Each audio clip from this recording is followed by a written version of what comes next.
Now that we've seen the dehydration reaction, let's do some practice with it.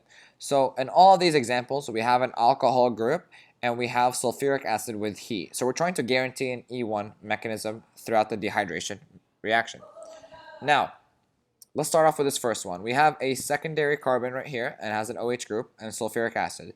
So if we donate a proton to this OH group, it's going to become a water group and it's going to leave and we're going to form a carbocation intermediate. And so the intermediate looks something like this. We have our cyclohexane and then our butyl group, our propyl group, and then we have our carbocation right there.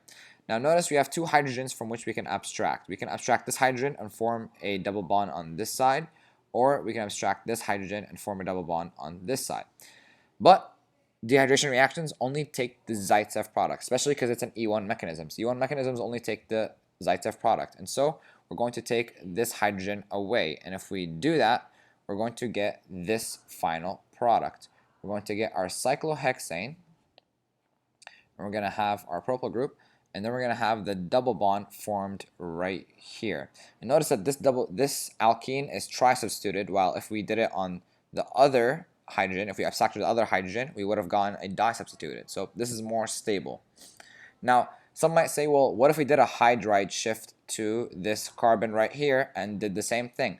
Well, the Zaitsev product would be the same exact product over here. So that hydride shift doesn't actually matter.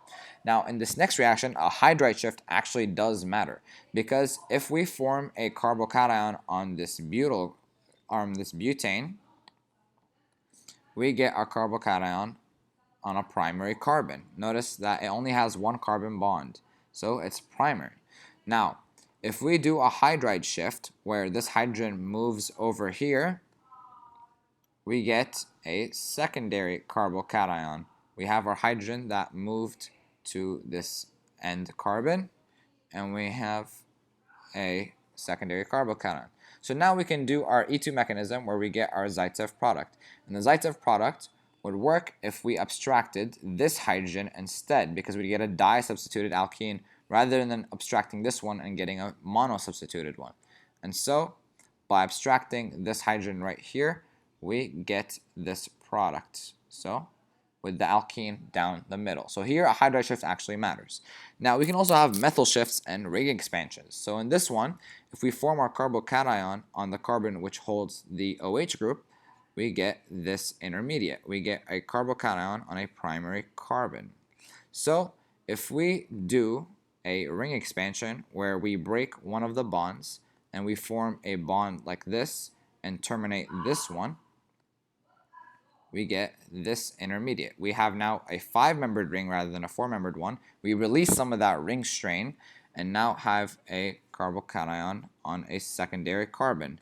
And notice if this was our previous carbon, it is now over here and no longer has a positive charge. And so this carbocation now can form a double bond after one of the hydrogens is abstracted. So either a hydrogen over here and a hydrogen over here, either one will produce the same exact product. If we abstract one of them, we will get this final product, a 5-membered ring with a double bond down one of the sides. Now in this last example over here, we have an OH group and we have sulfuric acids. And so if we form our carbocation, we get the cyclohexane.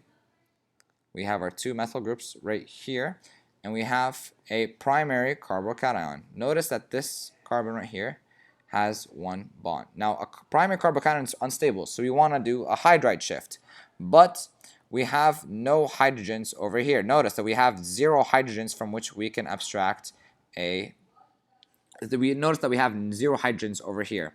So we can't do a hydride shift, and neither can we do an E1 mechanism. But we do have a methyl group. And so if we move that methyl group and do a methyl shift, we can get this intermediate right here.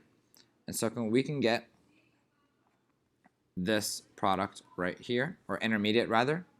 We have our carbocation, and now we can actually form a couple different products. We have this hydrogen over here.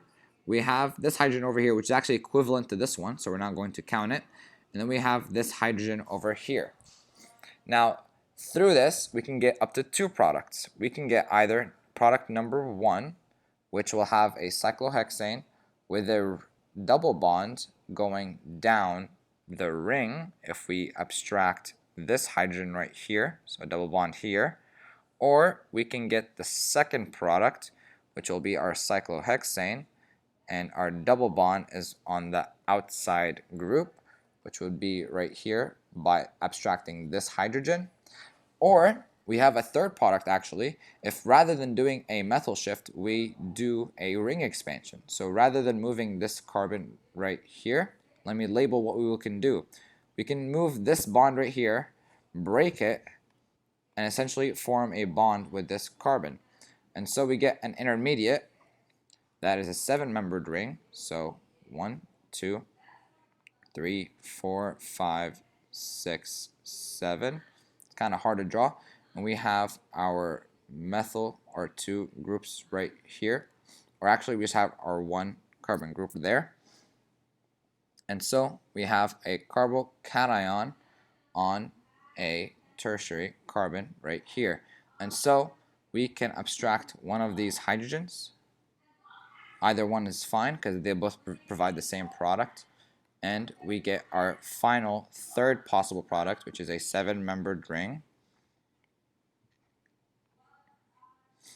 And it will have a double bond down one of the carbons that is tertiary. And so